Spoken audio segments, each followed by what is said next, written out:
उसका मुझे भेद बताया गया। भेद यानी एक रहस्य बताया जाएगा आपको।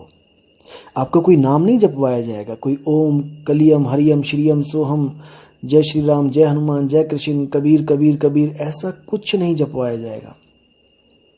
अब क्या कहते हैं, अपने को आपे में पाया, ना कहीं गया ना आया।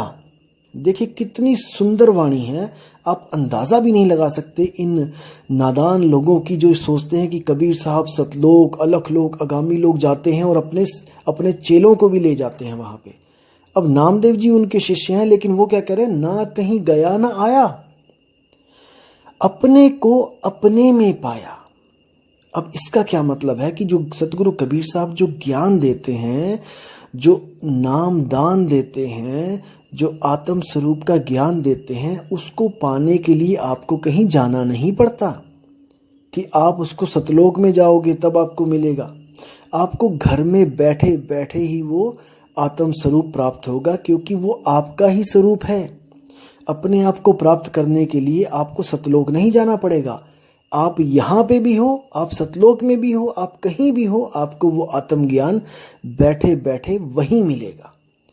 लेकिन जैसे आपको पता है कि एक बार ये देह छूट जाए, स्थूल देह छूट जाए, तो फिर गुरु करना आसान नहीं होता, गुरु मिलना आसान नहीं होता। इसीलिए इस स्थूल देह की ही प्राथमिकता है कि इसी स्थूल देह में आप किसी न किसी गुरु को, जो आपको सतगुरु के लक्षण दिखें, आप उसको तत्काल गुरु धारण करें और भक्ति में अग्रसर हो जाएं।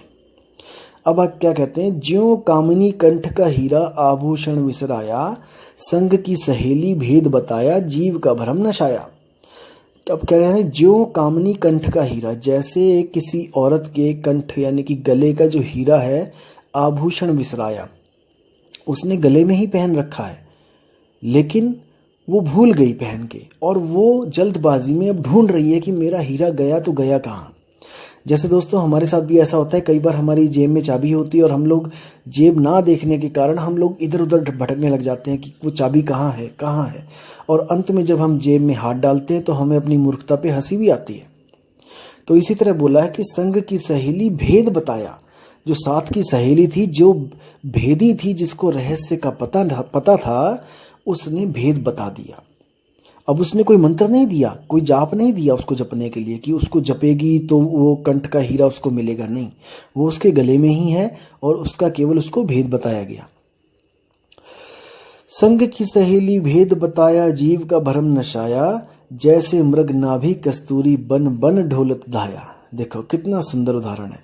जैसे नाभि में, जो मृग की नाभि में कस्तूरी है, अब उस कस्तूरी को पाने के लिए वो बन बन भटक रहा है, लेकिन उसको कोई ऐसा नहीं मिल रहा जो उसकी कस्तूरी का ज्ञान ही उसको दे दे।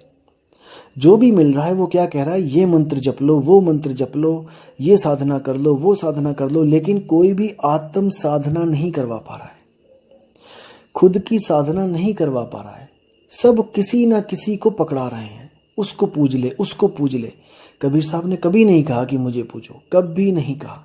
कबीर साहब ने क्या कहा, मुख से कहे कबीर कबीर, तो न कटे काल की पीर, नाम हमारा सब जग लेता, भेद हमारा कोई न कहता, मेरा भेद पावेगा सोई, जाका सतगुरु पूरा होई। कबीर साहब कहते हैं मेरा भेद यानी कि मुझ तक पहुंचने का भेद, यानी कि आत्म स्वरूप तक जाने का भेद किसी किसी बिरले संत को पता होगा, और जिसको परमात्मा के द्वारा बताया गया होगा। ये कोई अपने से आप होने वाला ज्ञान नहीं है कि खुद से ही ज्ञान हो जाए, ऐसा कभी नहीं हुआ। वो जो उसकी नाभि में जो कस्तूरी है, वो कस्तूरी कभी भी मृग को नहीं बता सकती कि मैं नाभि में हूं। इस बात को ध्यान से रखना है, समझना है दोस्तों। आत्मा आपके पास है, आत्मा कभी नहीं बता सकती आपको कि वो कहाँ पर है।